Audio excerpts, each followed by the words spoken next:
자, 4장입니다.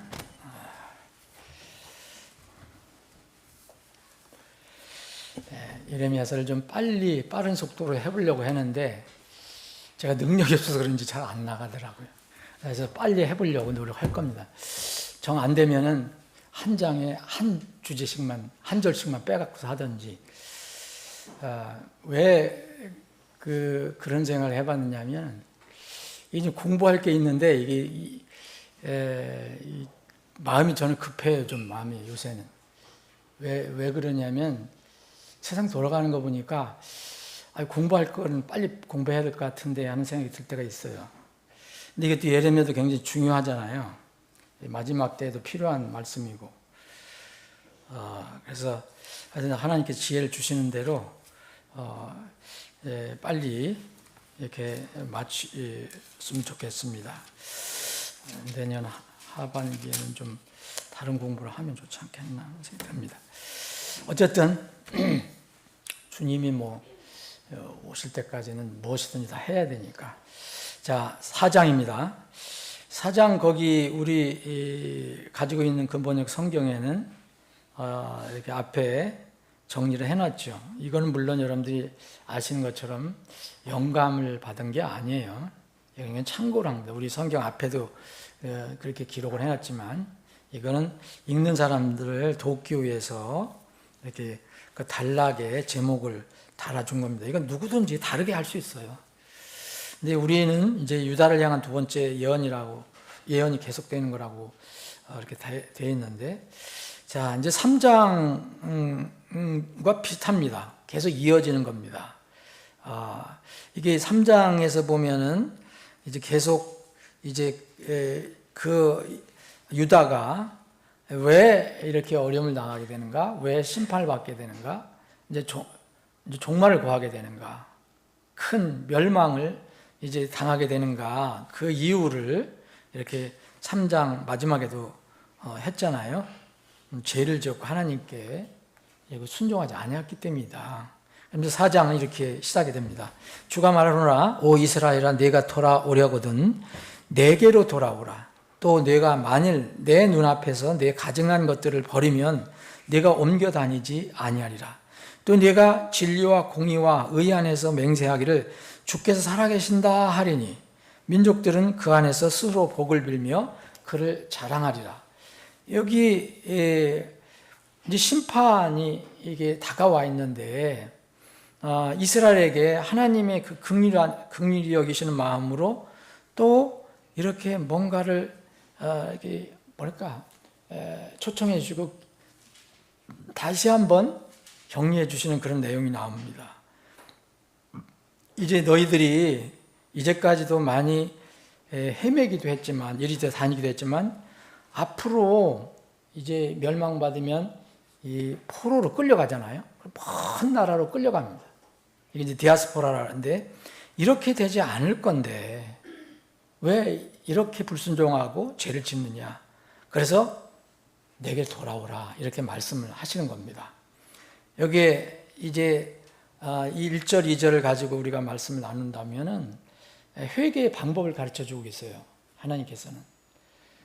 회개는 단순히 개과천선이 아닙니다. 성경의 회개는 절대 개과천선이 아니에요.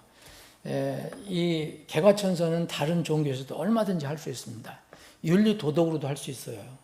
근데 성경은 개과천선이 아닙니다.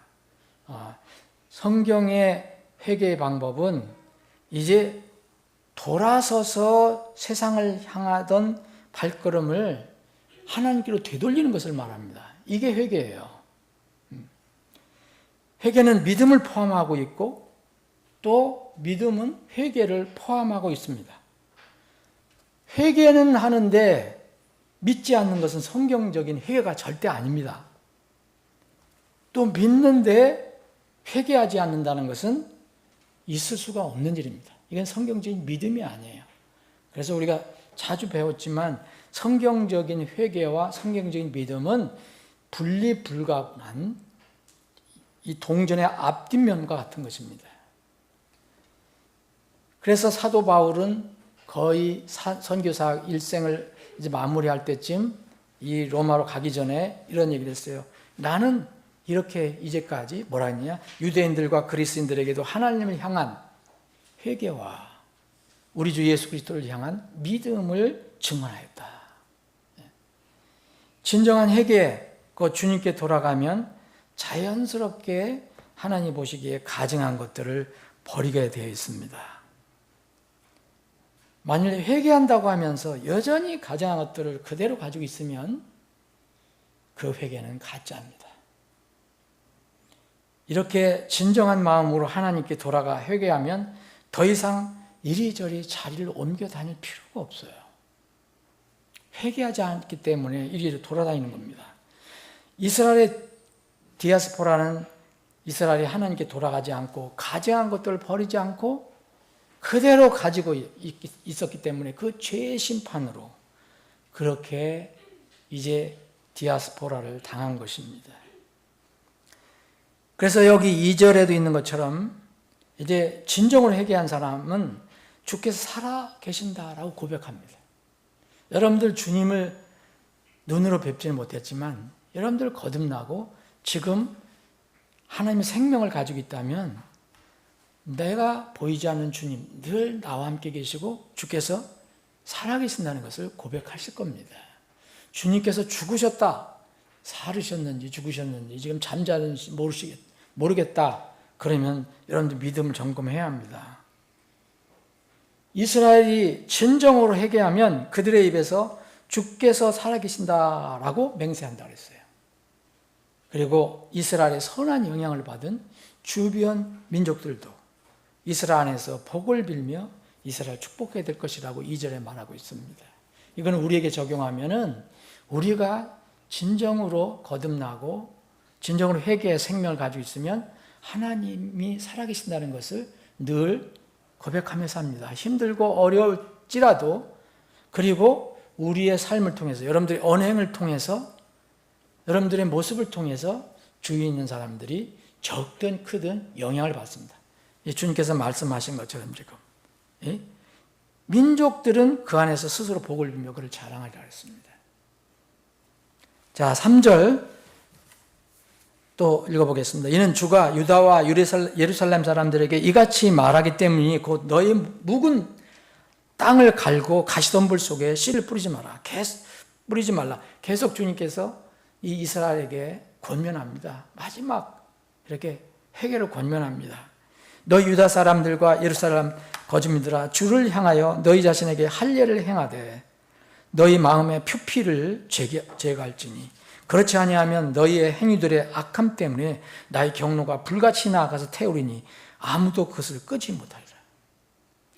이 4절은 아주 중요한 말씀입니다. 여러분, 여기에 예레미야서가 굉장히 방대하지만 여기에 들어있는 그 말씀 중에 이 말씀은 참 중요한 말씀이에요. 자, 할례에 관해서 말하고 있습니다. 이 유다의 회개와 관련돼서 말씀하고 있습니다. 어떻게 유다가 회개해야 되는지 주님께서 지금 말씀하고 계십니다. 돌아서는 방향은 회개는 돌아서는 거니까 반드시 주 하나님이어야 하고 돌아서되 그들의 마음이 변해야 한다는 것입니다. 이스라엘 사람들에게, 구약 이스라엘 사람들에게 할례는 아주 익숙한 용어입니다. 그 익숙한 할례를 들어서 지금 그것을 사용하셔서 지금 이스라엘에게 설명하고 계십니다. 유다에게. 주를 향하여 너희 자신에게 할례를 행하되 너의 마음의 포피를 제거할지니 그랬어요. 여러분, 우리 주의가 알아듣고 지금 응답하잖아요. 마음의 포피를 제거하라니까 주의가 대답을 하네. 에? 마음의 포피를 어떻게 제거합니까, 여러분? 잘 생각해 보십시오. 주님께서는 유다 사람들이 할례를 하되 그 할례는 유다 사람들이 익숙한 게 뭡니까? 몸의 어떤 부분을 이제 수술해내는 겁니다. 잘라내는 겁니다. 제거하는 겁니다. 이게 할례입니다. 율법적인 할례예요. 그 할례는 몸의 어느 부분을 살을 제거하는 것이지만 여기서 말씀하시는 것은 마음의 포피를 제거하라고 말합니다. 여러분, 마음의 포피가 어디 있어요? 여러분, 마음의 포피를 한번 잡아보십시오. 이스라엘은 실제 몸의 한 부분을 예리한 칼로 도려내버리는 할례의식을 행했습니다. 이 몸의 살을 베어내도 마음이 변하지 않으면, 근데 그런 것은 종교의식으로 끝나는 겁니다. 마음의 포피가 과연 있을까? 마음의 포피가 없으면 왜 제거하라고 하셨겠습니까? 이것은 비유의 말씀입니다. 마음 곧 악한 본성이에요. 우리는 이제 죄가 들어온 후에, 에덴 땅에서 죄가 들어온 후에 그 뒤로 우리가 이 땅에 나올 때 모든 인간은 마음이 부패합니다. 그 악한 본성의 마음에 하나님의 예리한 말씀의 칼을 대어서 죄와 불의를 제거한다는 그런 비유적인 말씀으로 이 마음의 포피를 제거하라고 말씀하신 겁니다. 이것을 신약에서는 이제 문자, 곧 율법 안에 있지 아니하고 영 안의 마음의 할례라고 로마서에서 말하고 있습니다. 영 안의 마음의 할례다. 로마서 2장에 보면. 영 안에서 이루어지는 마음의 할례를 통해서 마음의 포피를 제거하지 못하면 이건 뭐냐? 곧 다른 말로 하면 회심에서 변화되지 못하면이에요. 용서받지 못한 죄와 악한 행위의 악한 때문에 심판주의 무서운 경로를 피할 수 없다는 겁니다. 나의 경로가 불같이 나가서 태우리니 아무도 그것을 끄지 못하리라. 하나님 심판을 누가 막을 수 있겠습니까? 여러분, 이렇게 죄인이 받아야 할 심판을 면하게 하는 마음의 할례, 이 마음의 할례는 각자의 마음 속에서 이루어집니다. 그래서 내가 다른 사람의 마음에서 이루어지는 이 할례의 진위를, 여부를 정확히 알 수가 없습니다. 이렇다 저렇다 평가하지도 못합니다. 다만 그 사람의 말과 모습과 삶의 방식과 어떤 열매를 통해서 조금 짐작하는 것뿐입니다. 그러나 하나님은 다 아십니다. 마음속에서 이런 일이 일어났는지, 진실로 회심했는지, 진실로 인격적인 하나님을 받아들인 적이 있는지. 그래서 영 안에서 하는 마음의 할례 평가는 오직 하나님만 하실 수 있습니다. 그래서 그분을 우리는 심판주라고 합니다. 심판주예요. 심판할 사람은 아무도 없습니다. 기가 막힌 영적인 능력을 가지고 있는 사람도 심판할 수가 없습니다. 오직 심판하실 분은 하나님입니다.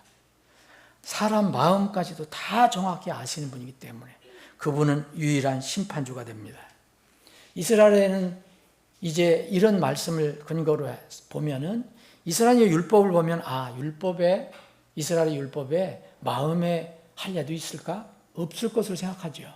그런데 할례라는 것은 율법의 하나인데 율법을 주신 목적이 신약에서 증명이 됐잖아요. 그 율법을 주신 목적이 뭡니까? 그 율법이 무언가를 가르쳐주게 하기 위해서, 그 율법 자체로 구원받는 건 아니지만 그 하나님의 그 거룩한 법, 그 엄위한 법을 통해서 뭔가를 깨우치게 해주시기 위해서 율법을 주신 거라고 말씀했습니다. 그래서 이걸 신약에 와서는 이제 몽학 선생이라고도 얘기하잖아요. 훈육 선생. 훈육 선생이 뭐냐? 뭔가를 가르쳐주는 사람이라는 거예요. 그게 바로 율법의 역할과 기능입니다. 그러면 그 구약의 율법에서도 바로 이런 내용이 조금씩 들어가 있습니다. 율법의 할례는 두 종류의 할례가 있다고 성경 말합니다. 율법의 문자 중에는 의식법의 할례가 있어요. 곧 육체에 행하는 할례가 있습니다. 이건 이스라엘이 잘 알고 있어요. 또 하나는 영 안에 있는 마음의 할례입니다. 아브라함, 이스라엘은 아브라함의 자손인데 아브라함의 자손은 두 종류가 있어요. 실제 육체의 피로 연결된 겉으로 유대인이 있어요. 지금 유대인들 거의 98%가 믿지 않는, 98%, 99%가 아직도 예수 그리스도를 믿지 않는 이들은 실제 육체의 피로 연결된 겉으로 유대인입니다. 그런데 둘째는 아브라함의 육체의 피는 받지 않았지만 믿음으로 육체가 아닌 영 안에서 마음의 할례를 통해서 속으로 유대인이 된 사람들이 있습니다. 바로 여러분들과 저입니다. 로마서 2장 28절 29절에 보면 이런 말씀이 있어요. 이건 여러분 꼭 기억하셔야 됩니다. 이는 겉으로 유대인이 아니고 또한 겉으로 육체에 행하는 할례가 그 할례가 아니기 때문이라. 이 할례를 받아야 한다. 꼭 할례를 받아야 구원을 받는 것처럼 얘기하는 그 사람들이 있었거든요. 그 로마서가 쓰여진 거잖아요. 그래서 이 앞에 보면은 할례를 받은 게, 유대인들은 할례를 받고 태어나서 할례를 받습니다. 근데 이방인들은 할례를 받지 않습니다. 그래서 무할례자라고 불립니다. 그러나 이 무할례자나 할례자나 그게 중요한 것이 아니다. 몸에 하는 것이 중요한 것이 아니다 하면서 이는 겉으로 유대인이 아니고 또한 겉으로 육체에 행하는 할례가 그 할례가 아니기 때문이라. 오직 속으로 유대인이요. 속으로 유대인, 이 마음으로 유대인이요. 할례는 문자 안에 있지 아니하고 영 안에 있는 마음의 할례니라. 이런 사람에 대한 칭찬은 사람들에게 나지 아니하고 오직 하나님에게서 나느니라. 하나님만 아십니다. 사람들은 칭찬할 수도 없고 할 수도 알지도 못합니다. 그래서 우리는 마음으로 할례를 받은 이 아브라함의 후손입니다. 속으로 유대인이에요. 율법은 말씀드린 대로 그 율법 자체가 사람들 변화시킬 수 없어요. 뭔가를 깨우쳐 주는 겁니다. 그래서 본체가 오기 전에 그 율법은 그림자로 나타난 거예요. 그래서 히브리서 읽어보면 그 율법을 뭐냐면 그림자라고 말합니다. 그림자. 이 본체가 오기 전에 일종의 그림자 모형입니다. 그래서 구약의 율법도 겉으로 드러나는 것을 넘어서 그 속에 들어있는 마음의 문제도 거론하고 있다는 것을 잊지 말아야 합니다. 율법 안에 그것이 들어있다는 거예요. 근데 율법을 말할 때는 이제 몸의 할례를 받으라고 그랬거든요. 자, 신명기 10장 16절에 이런 말씀이 있습니다. 그러면 너희 마음에 포피의 할례를 행하고, 분명히 몸의 할례를 받으라고 했어요. 근데 신명기에 넘어와서는 뭘 하냐면 마음의 할례를 받으라는 그런 뜻으로 몸의 할례를 하라는 것이다, 이런 뜻입니다. 더 이상 목을 뻣뻣하게 하지 말지니라. 몸의 할례는 받아서도 목은 뻣뻣해서 주님께 순종하지 않았잖아요. 신명기 30장 6절에도 보면 또 주 내 하나님께서 내 마음과 내 시에 마음의 할례를 베푸사 내 마음을 다하고 내 영혼을 다하여 내 주 내 하나님을 사랑하게 하사 내가 살게 하시리라. 마음의 할례를 받지 못하면 절대 살 수가 없습니다. 그래서 이스라엘에게 그런 약속을 하시죠. 그래서 육체의 표면에 행한 할례나 행하지 않는 무할례 아무것도 아니고 그 할례가 바로 훈육선생이 되어 그것이 가리키는, 그 훈육선생이 가리키는 것이 무엇인가? 그것이 중요하다는 겁니다. 그 본체가 중요한 겁니다. 그 본체를 신약에 와서는 뭐라 하냐면 바로 예수 그리스도라고 합니다. 갈라디아 3장 24절 25절에 보면 그런즉 율법은 우리를 그리스도께로 인도하는 훈육선생이었으니. 율법이 뭐예요? 훈육선생이라고 했잖아요. 누구에게로 인도합니까? 그리스도께로. 나는 율법을 무시하는 사람들도 참 안타까워요. 율법 무시하면 구원받을 수가 없어요. 왜냐하면 우리가 죄인이라는 것을 못 깨닫기 때문이에요. 율법, 바울 사도 그래서 완전하게 한다고 그랬어요, 우리를. 훈육 선생이었으니 이것은 우리로 하여금 믿음으로 의롭게 되게 하려 함이라. 그러나 그 믿음이 온 후로는, 예수 그리스도의 믿음이 우리에게 온 후로는 더 이상 그 율법 아래 있지 않다. 그래서 그 훈육 선생 아래 있지 아니하다, 이렇게 얘기한 겁니다. 고린도전서 7장 18절 19절에 보면 또 이런 말씀이 있습니다. 어떤 사람이 할례를 받은 상태에서 부르심을 받았느냐? 그가 무할례자가 되지 말게 하라. 어떤 사람이 무할례진 상태에서 부르심을 받았냐? 그가 할례를 받게 하지 말라. 할례는 아무것도 아니에요. 무할례도 아무것도 아니로되 오직 하나님의 명령들을 지키는 것뿐이라. 하나님의 명령, 하나님 말씀, 이것이 중요하다 입니다. 갈라디아서 5장 5절 6절, 이는 우리가 성령을 통해 믿음으로 의의 소망을 기다리기 때문이다. 이는 예수 그리스도 안에서는 할례나 무할례나 아무 효력이 없고 다만 사랑으로 역사하는 믿음만 효력이 있기 때문이다. 그래서 바울 사도는 갈라디아 교회에게 믿음만 필요한 게 아니라 거기에 율법도 할례도 필요하다라고 주장하는 어떤 유대인 잘못된 선생들을 이제 드러내고 가르치기 위해서 이 준 편지, 갈라디아서에 보면, 갈라디아서 6장 14절 15절에 보면, 그러나 나는 우리 주 예수 그리스도의 십자가 외에는 결코 전할 것이 없나니 그러므로 말미암아 세상이 나에 대해 십자가에 못 박히고 나 또한 세상에 그러하니라. 이는 그리스도 예수님 안에는 할례나 무할례가 아무 효력이 없고 오직 새로운 피조물만 효력이 있기 때문입니다. 그리스도 안에 있어야만 새로운 피조물이 되잖아요. 고린도서 2장 9절 11절에 보면 이는 그분 안에 하나님의 신격의 모든 충만이 육체로 거하시기 때문이라. 또 너희는 모든 정사와 권능의 머리신 그분 안에서 완벽하니라. 예수님 안에서, 예수님 안에 있는 사람은 완벽한 겁니다. 신분적으로 완벽합니다. 그분 안에서 또한 너희가 손으로 하지 아니한 할례로 할례를 받았으니 그랬어요. 하나님께서 할례를 받으라 했잖아요.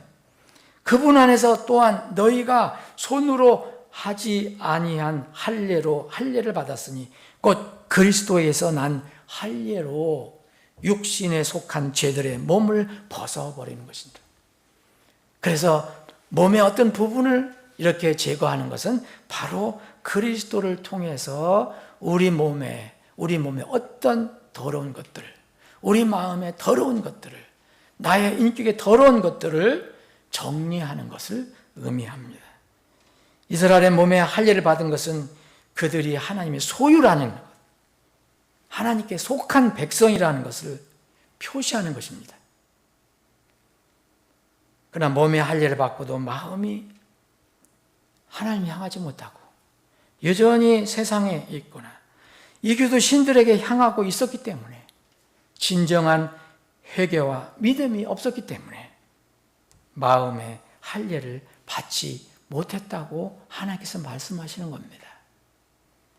신약에도 하나님의 이름을 말하고 하나님을 섬긴다고 하나 종교의 형식에 매여 있고, 그래서 어떤 모양은 갖추고 있지만 믿음의 능력을 전혀 나타내지 못하는 사람들이 있다고 성경은 말합니다. 사도 바울은 이제 에베소 교회를 섬기는 사역자 디모데에게 마지막 날들에 이런 때가 올 것이다. 너희들 주의하라. 너희 주의하라. 그때 이러한 거듭나지 않은 사람들, 기독교 종교인들의 모습이 이럴 것이다 라고 알려주면서 이런 사람들로부터 분리하라고 명령합니다. 마지막 때는 분리하라고 명령합니다. 우리는 전도의 대상, 그 사람들이 전도의 대상이지만 바울 사도는 디모데에게 뭐라냐, 마지막 날들에 오해만 때가 올 때인데 그때는 이런 기독교 종교인들의 모습으로부터 너희는 분리하라라고 얘기합니다. 근데 이 사람들이 뭐라 했냐면요, 자기 사랑한다고 했고요, 다 하나님 얘기하면서 자기 사랑하고 탐욕적이고 자랑하고 교만하고 거룩하지 아니하고, 디모데후서 3장에 1절부터 5절까지 여러분들 보시면 또 이 사람들이 쉽게 하나님 입으로 말하면서도 거짓 고소를 해요. 성도가 성도를 고소하고 쉽게 소송하고, 이거는 거듭나지 못한 증거입니다. 절제하지 못하고 사납고 선한 자들을 멸시하고 배신하고 조급하고 높은 마음을 품고 하나님 사랑하기보다는 쾌락들을 더 사랑하는 자들이라고 했습니다. 이런 사람들이 마지막 때에 나타날 것이다. 이 사람들은 율법으로 말하는 몸의 할례는 받았을지 모르지만 마음의 할례는 받지 못한 사람들입니다. 이스라엘도 몸의 할례는 받았지만 마음의 할례를 받지 못해서 뻣뻣해갖고 하나님께 순종하지 못하고 이방신을 따랐던 사람들은 그렇게 심판을 받은 것입니다. 아버지 하나님,